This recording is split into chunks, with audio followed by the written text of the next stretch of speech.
예, 안녕하세요. 이번 시간은 경비원법 3강이죠. 일반 경비원의 교육에 대해서 알아보도록 하겠습니다. 경비원은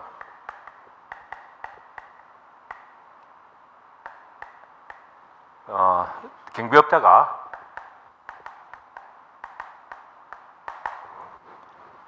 교육을 시켜야 되는데 두 가지 교육을 시켜야 되겠죠. 채용 전 또는 채용하고 나서 이제 경비업법이 이번 1월 26일 작년 12월 30일 바뀌면서 채용하고 나서 경비교육을 시키는 경우는 없습니다. 신임교육을 지금 이야기했지만은 신임교육이죠. 경비원 신임교육. 교육을 필요한 자에 대해서만 채용할 수 있게 법이 바뀌었죠. 신임교육과 채용한 후에 직무교육을 실시한다. 교육은 두 가지가 있다. 경비원 신임교육, 직무교육을 실시한다. 일반 경비원에 대해서도 그렇다는 거죠. 그 다음에 특수경비원에 대해서도 마찬가지 신임교육과 특수 직무교육이 있죠. 있다. 단지 특수경비원에 대해서는 관할경찰서장 소속의 경찰 공무원을 입회해서 교육을 시킬 수 있다 하는 내용을 설명하고 있습니다. 그렇게 알면 되겠고, 그 다음에 일반 경비원의 신임 교육을 받도록 할 수 있는 단체는 당연히 경비협회라든지, 그 다음에 경찰교육기관, 그 다음에 경찰청장이 지정하여 고시한 기관과 단체, 이런 곳에서 위탁해서 할 수 있다 하는 그런 부분이고, 이번에 법이 바뀌면서 기존에는 경비업체에서 신임교육을 시키게끔 교육을 참가할 수 있도록 배려를 해주는데, 이제는 직업선택의 자유 등등으로 해서 법이 바뀌면서 개인도 경비원 신임교육을 받게끔 신청할 수 있다. 개인도 하는 부분이 법이 바뀌면서 바뀐 내용이 되겠죠. 그 다음에 일반 경비원 신임교육 제외 대상, 우리 경비지도사 1차 시험 제외 대상도 있었죠. 경찰 공무원이라든지 대통령 경호회 등에 관한 법률에 따라서 어떤 기직한 사람이나 군에서 장교 부사관으로 전투병과 또는 헌병 부사관으로서 7년 이상 했던 사람 등등이 있었듯이, 일반 경비원에 대해서도 신임교육 제외 대상자가 있습니다. 그래서 다음 장에 보시면은 5가지에 대해서 나와 있는데, 요 내용도 여러분들은 알고 있어야 되겠다, 숙지해야 되겠다. 그 다음에 경비원 신임교육은 경비지도사가 당연히 교육계획을 수립해서 월 4시간 직무교육을, 신임교육이 아니라 직무교육은 월 4시간 실시한다 하는 내용이 있습니다. 교육 내용에는 이론교육도 포함된다 하는 거 여러분 아시면 되고, 그 다음 실습, 정신, 교양 과목이 해당된다. 그 다음에 경비원 복장에 대해서도 행정자치부령으로 규정한다라고 이렇게 앞 시간에 설명했듯이, 교육에 관련된 부분도 행정자치부령으로 정한다 이렇게 나와 있습니다. 그리고 일반 경비원 신임교육의 과목 및 시간도 여러분 알아야 되겠다. 우리 경비지도사 과목 시간도 앞 시간에 배웠듯이 경비원의 어떤 신임교육 과목도 이론교육 4시간, 실무교육 19시간, 기타 1시간 돼서 24시간이 있습니다. 여기에 교육 내용도 경비업법이라든지 범죄 예방론, 신고 및 순찰 요령이 포함되는 거죠. 그 다음에 쭉 내려가서 사고 예방 대책 안에 여러분 테러 대응 요령, 화재 대처법, 응급처치법 이런 게 포함된다. 체포 호신술, 장비 사용법도 있다. 그 다음에 직업윤리 및 서비스, 예절 및 인권 교육이죠. 이런 내용들이 포함되어서 24시간을 받는다 하는 내용을 여러분들 아셔야 되겠습니다. 그 다음에 쭉 넘어가게 되면, 경비업자는 일반 경비원의 신임교육을 받을 때에는 경비원 명부에 그 사실을 기재하여야 된다. 뭐하였을 때는 신임교육 내용은 경비원 명부에 그 근거가 기록되어 있어야 된다 하는 내용이 되겠습니다. 그 다음 특수경비원에 대한 교육을 보게 되면 마찬가지 신임교육을 받도록 위탁해준 경찰교육기관이라든지 경찰청장이 지정하여 고시한 단체, 기관단체 등등에서 교육을 할 수 있다. 그 다음에 교육기관 시설하고 강사 기준도 출제 빈도는 높지는 않지만 간간히 나오는 내용이기 때문에 여러분 시설 기준에 보면 100인 이상 어떤 수용 가능한 165제곱미터 이상의 강의실, 그 다음에 기계 경비 실습실 132제곱미터 있는, 그 다음에 체육관 운동장은 330제곱미터 이상의 어떤 체육관 및 운동장, 그 다음에 소총 사격은 10개 사로, 사람이 한꺼번에 10명이 쏠 수 있다는 거죠. 10개 사로를 갖춘 사격증이 있어야 된다. 강사 기준은 거기에 보게 되면은 관련 교육 과목 분야에서 공무원으로 5년 이상, 실무교육 10년 이상, 뭐 어떤 체포 진술 과목의 경우에는 무도사범의 자격이 있는 경우 외에도 여러 가지 자격증이죠. 그래서 이런 부분도 여러분은 숙지해야 되겠다.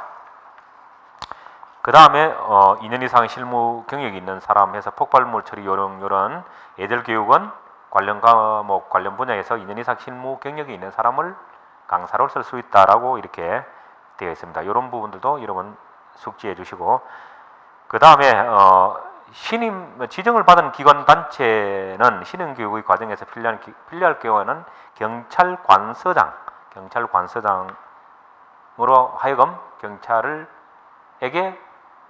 어떤 파견해서 경찰이 교육을 시킬 수 있도록 요청할 수 있다 하는 그런 내용 쭉 내려가겠습니다.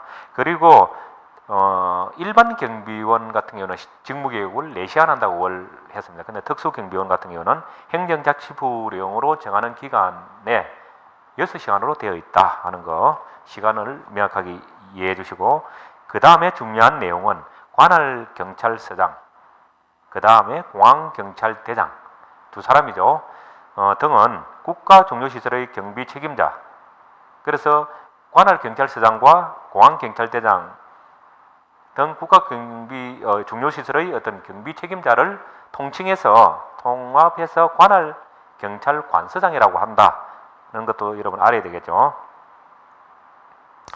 그러한 사람들은 경비 대상 시설에 소속 공무원을 파견하여서 직무 집행에 필요한 교육을 실수할 수 있다는 거죠. 어떤 사람이 관할경찰서장 또는 공항경찰대장 이러한 사람을 묶어서 관할경찰관서장이라고 한다. 그 다음에 직무 집행에 관한 교육을 실시하는데 그러한 교육에는 이론교육, 실습, 정신소양, 정신교양 과목이죠. 이런 부분들이 포함된다. 그러한 것들은 복장에 관련된 규정도 마찬가지고 이러한 교육에 관련된 내용은 행정자치부령으로 세부 내용을 정한다는 것을 알면 되겠죠. 마찬가지 신임교육에 관련된 과목 및 시간은 여러분 알아야 되고, 특수경비원도 일반 경비원과 마찬가지로 경비원 신임교육을 받았을 경우에는 그 근거를 어디에 경비원 명부에 기재하여야 한다 하는 부분 나와 있습니다. 다음 장 보게 되면은 특수경비원도 일반 경비원과 마찬가지로 교육 시간과 이론교육 15시간, 실무교육 69시간, 기타 4시간에서 88시간 되겠죠. 교육시간, 그 다음에 교육과목 경비업법, 경찰관 직무집행법, 청원경찰법, 헌법, 형사법 뭐 이런 부분들이 있죠. 그런 부분. 그 다음 범죄예방론, 정신교육, 여기도 테러 대응 요령, 폭발물, 화재, 응급처치, 분사기 사용, 예절교육 등 이런 것들이 포함된다. 물론 사격, 뭐 체포 진술부터 교육 과목에 대한 것도 여러분 알아야 되겠다. 교육 시간은 총 88시간이다 하는 부분은 알아야 되죠.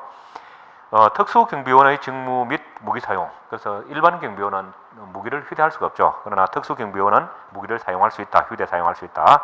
그래서 특수경비원은 배치된 경비구 안에서 누구의 지시? 경찰서장, 그 다음에 공항경찰대장, 그 다음 시설적의 감독. 요 세 사람 여러분 기억해야 되겠죠. 감독을 받아서 도난, 화재, 위험의 발생을 방지하는 업무를 수행한다.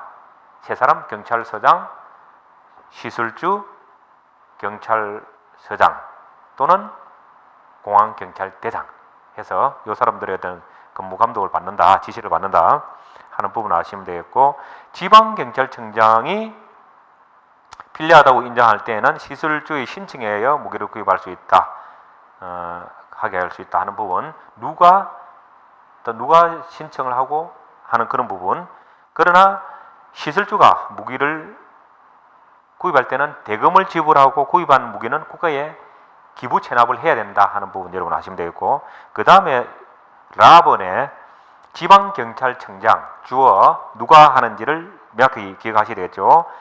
필요하다고 인정하는 때에는 관할경찰관서장입니다. 경찰서장이 아니고 경찰관서장으로 하여금 시설주의 신청에 의하여 시설주로부터 국가에 기부 취납된 무기를 대여하게 하고, 대여하는 거죠. 그 다음에 보면은 시설주는 특수경비원으로 하여금 무기를 휴대하게 하고, 누가 어떤 것을 한다는 걸 명확하게 구분할 수 있어야 되죠. 지방경찰청장이 경찰관서장을 통해서 시설주에게 무기를 대여하게 하고, 대여된 무기를 시설주는 특수경비원이 휴대하게 한다 하는 요소들을 여러분들은 명확하게 알아야 되겠습니다.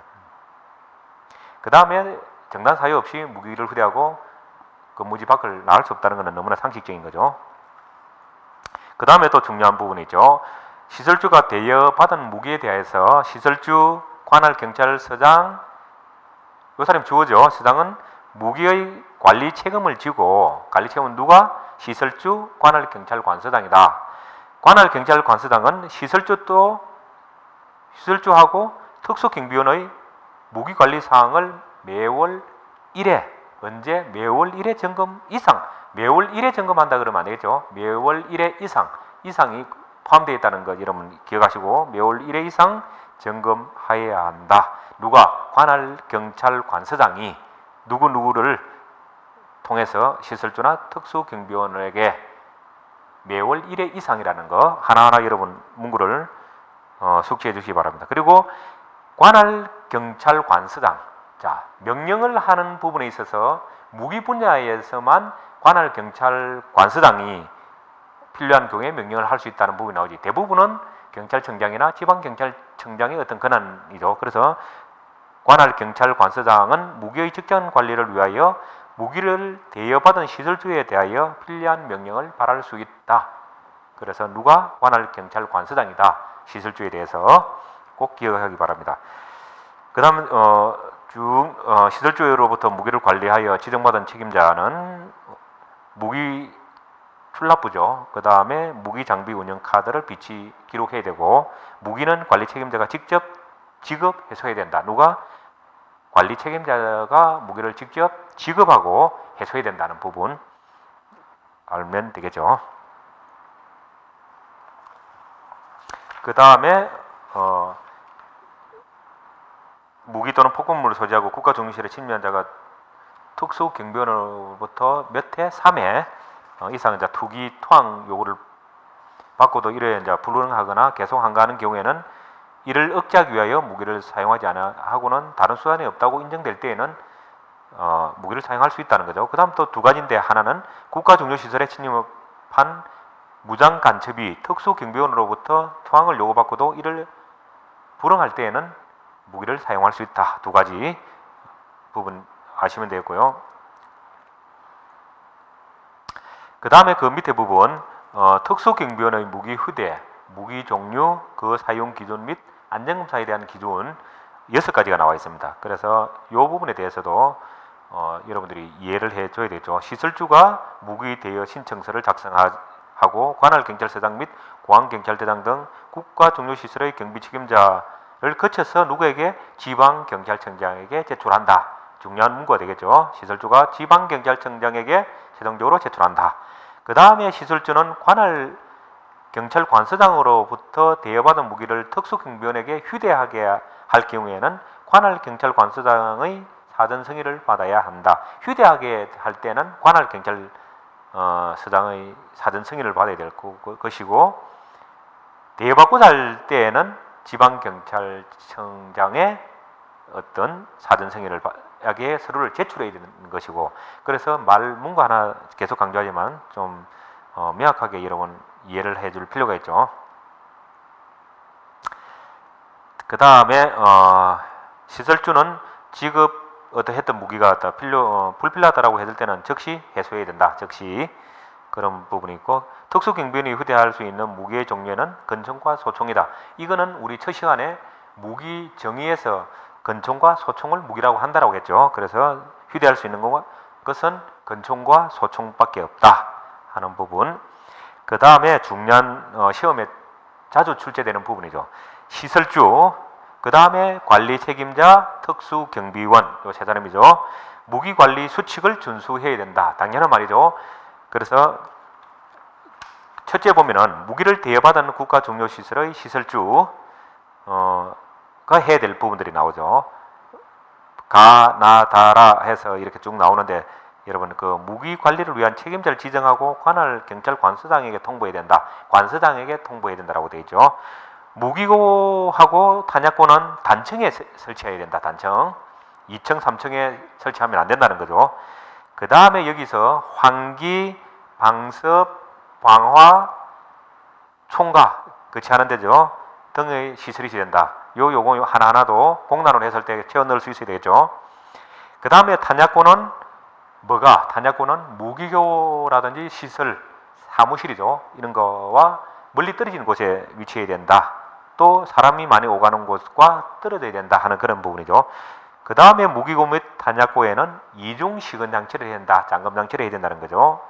열쇠는 관리 책임자가 보관하고, 야간에는 어떤 퇴근 이후에죠. 근무 이후에는 당직 책임자에게 인계해야 된다 하는 그런 부분. 그 다음에 중요한 부분 나오는 내용이죠. 숫자가 관할 경찰 관서장은 정한한 바에 의하여 무기의 관리 실타를 매월 파악하여 다음 달 3일까지 관할 경찰 관서장에게 통보해야 한다 하는 부분이죠. 그 다음에 중요한 부분 쭉 내려가서 시설주는 자체 계획을 수립하여 보관하고 있는 무기를 매주 1회, 아까 우리 앞장에서는 관할 경찰 관서장은 매월 1회 나왔죠. 그런데 무기를 손질하는 것은 매주 1회다. 기억 꼭 하셔야 되겠죠. 그 다음에 시설주 또는 관리 책임자는 고의 또는 과실로 무기를 빼앗기거나 훼손하거나 분실, 도난당했을 경우에는 특수경비원으로 하여금 특수경비원을 교체 또는 징계할 수 있다. 두 가지죠. 교체, 징계할 수 있다. 누가? 시설주 또는 관리 책임자는 교체 또는 징계를, 특수경비원을 교체 또는 징계할 수 있다는 거죠. 두 가지. 다른 어떤 용어가 나오면 안 되겠죠. 나오면 안 되겠다. 그 다음에 탄약은 소총의 경우에는 일정당 15발, 권총의 경우에는 7발 이내로 지급한다. 가능하면 오래된 탄약을 우선적으로 출납한다. 빨리 사용해라는 거죠. 그 다음에 무기 손질은 뭐라고 했죠? 특수경비원도 일주일에 한 번씩 손질, 매주 1회 이상이죠. 이상 손질한다는 내용이 나와 있고요. 수리가 필요한 무기가 있을 때에는 두 가지가 있죠. 목록과 무기 장비 운영 카드를 첨부해서 관할 경찰 관서장에게 수리를 요청한다. 누구에게 수리를 요청하는 거죠? 관할 경찰 관서장이다. 목록과 무기 장비 운영 카드를 첨부한다. 그래서 내용 하나를 여러분 아셔야 되고, 그 다음에 시설주가 무기를 지급받은 특수경비원에게 관리 수칙을 지키도록 이제 이렇게 관리하도록 해야 되는 거죠. 거기에는 반드시 무기를 지급받거나 반납하거나 인수인계할 때는 앞에 총 자세에서 검사총을 해야 된다. 반드시 앞에 총의 자세에서 검사총을 해야 되고, 그 다음에 탄약은 무기로부터 분리해서 휴대해야 된다. 결합해서 하는 게 아니죠. 분리해서 휴대해야 될 것이고, 소총은 우로우께 그릇총을 자세로 유지하고, 권총은 권총집에 넣어서 보관한다 하는 그런 부분. 그 다음에 무기를 손질 또는 조작하는 때에는 총구는 반드시 전면이 아니라 공중을 향하게 해야 된다. 그 다음에 무기를 반납할 때는 손질을 철저히 해서 반납해야 된다. 당연한 이야기지만 기술되어 있습니다.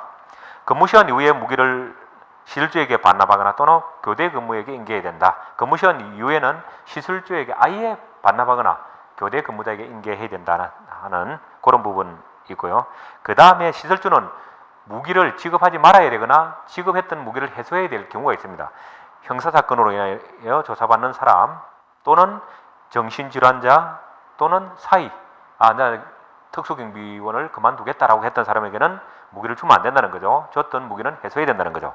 그 밖에 무기를 지급하기에 부적합하다고 인정되는 사람에게는 해서는 안 되겠다. 그 다음에 시설주는 무기를 수송할 때에는 출발하기 전에 관할 경찰서장에게, 자, 출발하기 전 관할 경찰서장입니다. 관서장이 아니고 서장에게 통보해서, 통보를 받은 경찰관서장은 경찰서장은 1인 이상, 1인이 아니라 1인 이상의 무장 경찰관을 무기를 수송하는 차량에 함께 타도록 동승하도록 하여야 한다. 이건 강필히 해야 된다는 뜻이죠. 그래서 출발하기 전에 관할 경찰서장, 아시겠죠? 그런 부분을 아셔야 되겠다. 그 다음 11번의 경비지도사 및 경비원의 결격 사유. 여러분 민간 경비론에서 경비법 배우기 전에 시험 문제에 이런 내용들이 나왔었죠. 결격 사유가 특별한 결격 사유를 요하지 않는다. 뭐 이런 내용들이 있는데 경비법을 배우게 되면 너무나 상식적인 내용이죠. 그래서 경비지도사나 일반 경비원이 될 수 없는 사람은 결격 사유는 같다는 거죠. 경비지도사나 일반 경비원. 그 다음 뒷장에 보면 특수경비원이 결격 사유는 또 다른 게 있습니다. 그래서 시험에 경비지도사와 특수경비원의 결격 사유는 같다라고 하면 틀리겠죠. 경비지도사와 일반 경비원이 될 수 없는 사람은 같은 내용들이 있네요. 그래서 만 18세 미만인 자, 피성년 후견인, 피한정 후견인 해서 쭉 나와 있습니다. 그래서 특수경비원과 좀 다른 부분을 보게 되면 4번에 금고 이상의 형의 집행유예 선고를 받고 그 유예 기간 중에 있는 자 해서 나와 있는데, 나중에 뒷장에 보시면 알겠지만 특수경비원은 금고 이상형의 선고유예, 그래서 요 용어 하나하나도 여러분 잘 봐야 되겠죠. 이런 부분들을 섞어 나오면 답을 구하기가 힘들겠죠. 그래서 경비지도사와 일반 경비원의 경우에는 금고 이상형의 집행유예 선고를 받고 그 유예 기간에 있는 자, 특수경비원 같은 경우는 금고 이상의 형의 선고유예하고 집행유예는 분명히 다르죠. 그런 부분들. 그 다음에 제 항목들을 여러분들 구분하면 되고, 대부분의 죄는 강간, 강제추행, 미성년과 관련된 그러한 부분들, 뭐 이런 성폭법 관련된 부분, 이런 내용이죠. 그래서 그런 부분 알고 계셔야 되겠다. 그 다음에 어떤 기간, 5년 이상이 지나지 않은 자 등에서 6번 항목에 나오고, 그 다음에 7번, 8번의 항목에 나옵니다. 특히 8번 항목에 보면 경비법이나 경비법에 따른 명령이죠. 위반한 경우에는 벌금형을 선고받은 날로부터 5년이 지나지 아니었거나 금고 이상의 형을 선고받고 그 집행이 유예된 날로부터 5년이 지나지 아니한 자 해서 경비법과 관련된 부분도 포함되어 있다 하는 부분이 있고, 그 다음에 특수경비원이 될 수 없는 자 해서 이 부분들은 경비지도사와 일반 경비지도사와는 다르게 규정되어 있다, 없다? 있다. 그래서 보게 되면 일반 경비지도사나 일반 경비원 같은 경우에는 한선만 있죠. 만 18세 미만. 그런데 특수경비원은 만 60세 이상인 자는 안 된다. 이게 포함되어 있죠. 그 다음에 설명드렸던 부분, 금고 이상의 형의 선고유예, 집행유예가 아니죠. 선고유예. 그 다음에 팔과 다리, 다른 거 아니죠. 팔, 다리입니다. 다리가 완전하고 두 눈의 맨눈 시력, 안경을 착용한 게 아니죠. 0.2 이상, 교정 시력은 0.8 이상이죠. 신체 조건에 미달하는 자는 될 수가 없다는 부분이죠. 그래서 여기서 한번 구비를 한번 해봤습니다. 특수경비원에게만 해당하는 결격 사유, 일반 경비원하고 다르게 만 60세 이상이라는 부분이 있죠. 그 다음에 금고 이상형의 선고유예를 받고 그 유예 기간 중에 있는 자죠. 일반과 경비지도사는 뭐였습니까? 집행유예였죠. 그 다음에 팔과 다리, 시력 0.2, 0.8 그러한 부분들은 특수경비원에게만 규정되는 거기 때문에 여러분 암기하시면 되겠죠. 그 다음 경비지도사 자격 취소 부분이 있습니다. 그래서 경찰청장 명의로 자격이 주어지기 때문에 경찰청장이 그 자격을 취소할 수 있다는 부분. 그래서 네 가지 경우가 나와 있죠. 그 부분은 여러분 읽어보시면 되겠죠. 그 다음에 그 1년 이내에 자격을 정지할 수 있는 부분 등 해서 나옵니다. 그래서 그런 부분들은 시험에 나올 경우에 자주는 나오지 않지만 나올 수 있다. 그래서 경비원 어떤 경비지도사 임무와 관련됐던 부분이죠. 경비원의 지도감독 교육에 관한 계획을 수립하고 실시 기록 유지해야 되는 부분, 그 다음에 순회교육 부분, 경찰기관이나 소방기관의 어떤 연락 부분, 이런 게 다 미안합니다. 죄송합니다. 경비지도사의 어떤 임무하고 중복되는 부분이죠. 그래서 굳이 외울 필요는 없겠죠. 이미 외운 거기 때문에 집단 민원 현장에 배치되는 경비원의 어떤 지도 감독하는 부분, 그 다음에 기계경비지도사 관련되는 두 개의 경우가 있었죠. 이럴 경우에는 1년 이내에 어떤 자격정지 이런 것들을 할 수 있다라고 하는 거죠. 그 다음에 경찰청장하고 지방경찰청장 명령을 위반한 경우에는 가나다 해서 이렇게 나와 있죠. 이때도 1년 이내에 어떤 자격정지를 시킬 수 있다는 그런 부분이죠. 그 다음에 경비지도사 자격 정지 처분을 할 수 있는, 그 다음에 어떤 행정처분 기준 1차, 2차, 3차 어떤 처벌을 한다는 부분, 여러분 두 가지죠. 성실하게 경비지도사 임무를 수행하지 않은 때, 그 다음에 경찰청장이나 지방경찰청장의 어떤 명령을 위반했을 때 두 가지죠. 그 두 가지에 대한 행정처분 기준은 암기하셔야 되겠습니다. 그 다음 결격 사유 확인을 위한 범죄 경력 조회. 경비지도사도 마찬가지고 경비원은 배치할 경우에는 그 전에 범죄 경력 조회를 해서 결격 사유가 없는 사람을 배치를 해야 된다 하는 그런 부분이죠. 나중에 그 처벌 기준에 보면 그렇게 하지 않을 경우에는 처벌이 따르게 되겠죠. 그래서 그렇게 할 수 있는 사람은 경찰청장, 지방경찰청장, 관할경찰관서장이 직권으로 요청이 있을 경우에는 범죄 경력 조회를 할 수 있다 하는 부분 나와 있습니다. 그 다음 쭉 내려가서 우리가 실무에서 많이 하는 부분인데, 경비업자는 범죄 경력 조회 요청을 할 수가 있습니다. 할 경우에는 경비업 허가증 사본하고 정당한 어떤 범죄 조회를 요청한다는 거죠. 그 다음에 취업자 또는 취업 예정자의 어떤 범죄 경력 조회 동의서 양식이 있습니다. 거기에 자필 사인한 것을 첨부해서 해야 된다. 두 가지죠. 요청할 때는 경비업 허가증 사본, 그 다음에 본인이 작성한 범죄 경력 조회 동의서를 해야 된다 하는 부분. 그래서 그렇게 해서 결격 사유가 나올 경우에는 제목을 쓰는 것이 아니라 결격 사유에 해당되는 여무, 결격 사유가 있다 없다만 명시해서 공문으로 해전해야 된다는 그런 부분이죠. 그 다음에 민감정보 및 교육식별 처리해서 이런 부분들을 할 수 있는 사람은 경찰청장, 지방경찰청장, 경찰서장 및 경찰관서장 해서 아시면 되고, 어떤 업무 할 때 그러한 민감정보를 사용할 수 있느냐 해서 쭉 기록해 놨습니다. 그래서 경비업 허가 및 허가갱신, 시험, 교육 해서 10개 항목이 있는데 이 부분도 여러분 참고적으로 숙지하시고요. 그 다음에 경비원의 명부하고 배치허가, 이 부분은 실무 부분에서도 중요하기 때문에 시험에서도 비중 높게 나오는 부분입니다. 그래서 경비업자는 경비원의 명부를 작성 배치해야 된다 하는 부분이고, 집단 민원 현장에서는 당연히 배치해야 되는 거죠. 경비지사도 배치해야 되고, 그 다음에 명부는 사무소, 출장소, 집단 민원 현장에 경비원 명부를 배치해야 된다는 부분 하시면 되고, 경비업자가 경비원을 배치하거나 폐지할 경우에는 경찰관서장에게 신고하여야 한다 하는 부분. 그 다음에 출단 민원 현장에 배치된 일반 경비원을 일반 경비원은 배치하기 48시간 전까지 배치 허가를 봐야 된다는 부분에서 48시간. 그 다음에 그러면 집단 민원 현장이 아닌 경우에는 7일 이내에 뒷부분에 나오죠.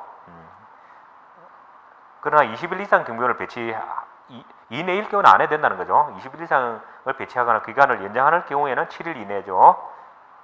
그래서 배치지를 관할하는 경찰관서장에게 제출해야 된다 하는 그런 부분. 그 다음 폐지할 때도 7일 이내다 하는 숫자는 여러분 외워야 되고요.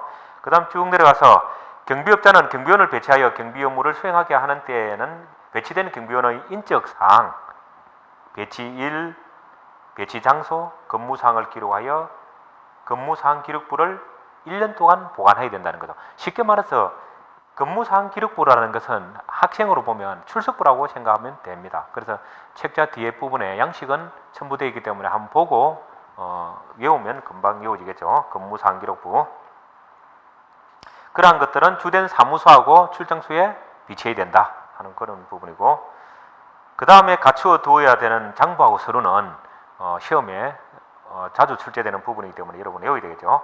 그래서 특수경보를 배치한 시설조가 갖추어 두어야 할 장부 및 서류 해서 쭉 나오고 있습니다. 근무일지, 근무사항 카드, 경비구역 배치도, 순찰 표철, 무기탄약 출납부, 무기장비 운영 카드 해서 나와 있고, 그 다음에 특수경비원을 배치하는 국가중요시설의 관할 경찰 관서장이 갖춰둬야 할 장부 및 서류 해서 이걸 구분해서 여러분 꼭 외워놔야 되겠다 하는 부분입니다. 그 다음에 자격이 없는 사람, 벌금형을 받고 5년이 지나지 않았거나 금고 이상 형을 선고받고 그 집행 유예된 날부터 5년이 지나지 않은 사람은 집단 민원 현장에 일반 경비원을 배치해서는 아니 된다. 그래서 자격 요건이 다 있다, 결격 사유가 다 있다는 것을 여러분 외워두셔야 된다는 부분이죠. 그 다음에 여기 부분은 크게 시험 변도는 낮지만 참고로 아셔야 될 게 관할 경찰 관서장이죠. 관서장. 경비업자가 5가지 경우에 배치 폐지를 명할 수 있다. 이 부분도 명령을 명하는 경우에는 경찰청장이나 지방경찰청장이 하는 경우가 많습니다. 그런데 무기 분야하고 지금 배치 폐지를 명하는 부분, 이 부분은 관할 경찰 관서장이다 하는 주가 누군지를 명확히 해야 된다는 뜻에서 말씀드리고, 그 다음에 경비협회가 어떤 일을 하고 할 수 있는 사업 부분인 그런 부분이 있는데, 경비협회 설립은 정관을 작성해야 된다는 그런 부분, 그 다음에 회비를 징수할 수 있다 없다? 있다. 경비협회는 법인으로 되어야 한다 하고, 그 다음에 업무는 여러분 그 시험에 빈도 높게 나오는 부분이죠. 5가지.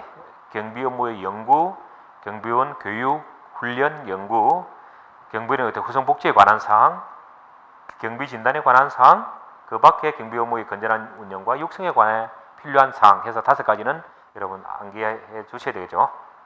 그 다음에 시험에 민간 경비원 분야에도 나오기도 한데, 경비협회는 공제사업을 할 수 있다 없다? 할 수 있다. 공제사업을 할 수 있다. 4가지 경우에 되죠. 하는 부분 알시면 되겠고, 손해배상 업무에 있어서 민간 경비원에서도 시험에 나왔었죠. 경비업자는 경비원이 업무 수행 중 고의 또는 과실로 경비 대상에 손해가 발생한 것을 방지하지 못한 때에는 그 손해를 배상해야 된다. 누가? 경비업자가 한다 하는 그런 부분이죠. 그 밑에 부분에 경비업자는 경비원이 업무 수행 중 고의 또는 과실로 제3자에게 손해를 입힌 경우에는 이를 배상하여야 한다라고 해서 경비업법과 시행령에 나오는 내용들을 중복해서 써놨죠. 그렇게 하면 되고요. 그 다음에 행정처분 및 벌칙 부분입니다. 자, 이 부분도 여러분 우리가 본질적으로 경비업 허가를 받아야 할 수 있는 것이고, 그것이 지속되고 취소되면 할 수가 없는 부분이죠. 그래서 이 부분도 시험 출제 빈도로는 굉장히 높게 나온다 하는 부분. 그래서 허가 완청은 아래 우리 8개의 경우에 같은 경우에는 허가를 취소해야 된다는 거죠. 어떨 경우에 해서 8가지 경우 허위 그 밖의 부정한 방법으로 허가를 받았을 때 당연히 돼야 되죠. 8번 관할 경찰 관서장의 배치 폐지 명령을 따르지 않은 때 해서 8가지 나와 있습니다. 이 부분은 여러분 꼭 알면 좋겠고요. 특히 숫자 나오는 부분 1년 이내 이런 부분을 3년 이내 등 이렇게 바꿔서 시험에 나오는 경우가 있으니까 여러분 참고하시면 되겠고요. 그 다음 7번에 소속 경비원으로 하여간 경비 업무의 범위를 벗어난 어떤 업무를 시키면 마찬가지 허가를 취소당할 수 있다 하는 그런 부분이죠.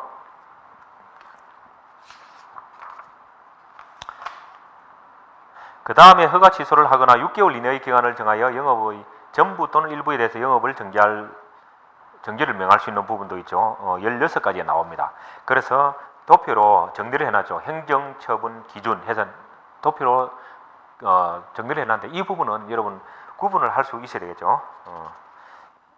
그 다음에 개별 기준 해서 행위와 조문은 외울 필요는 없겠죠. 그 다음 1차 위반, 2차 위반, 3차 위반 시에는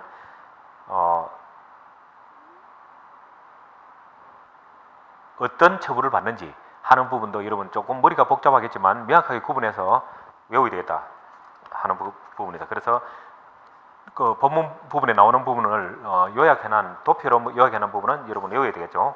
그 다음 장, 그 다음 50페이지 그 나오는 부분은 마찬가지. 감독 명령을 따르지 않는 때에는 1차에는 경고하지만 2차에는 영업정지 3개월, 허가 취소까지 간다 하는, 그렇게 해서 벌칙 부분 명확히 여러분 아셔야 되겠습니다. 그 다음에 51페이지죠. 청문이라는 부분이 있습니다. 청문은 쉽게 말해서 처벌을 받은 경비업체나 경비지도사나 어떤 이런 사람들이 처벌이 결정되기 전에 가서 소명할 수 있는 자리죠. 할 수 있는 자리인데 누가 하느냐? 경찰청장과 지방경찰청장이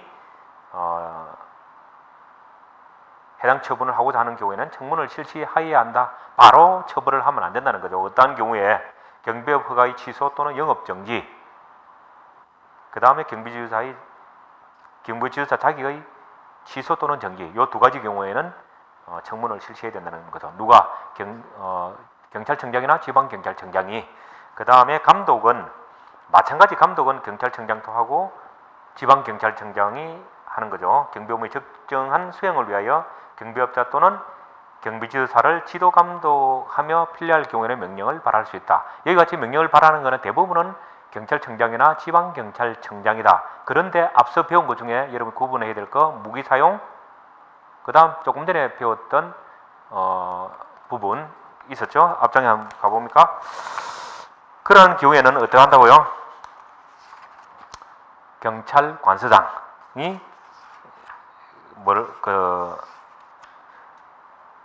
배치명령에 따르지 않는 경우도 나오네요. 명령을 발할 수 있다 하는 그런 부분 구분해서 외워야 되겠다는 거죠. 해야 되겠다 하는 부분. 그 다음에 그 밑에 쭉 내려가서 라번에 보면 지방경찰청장, 그 항목마다 그 주가 다 다르죠.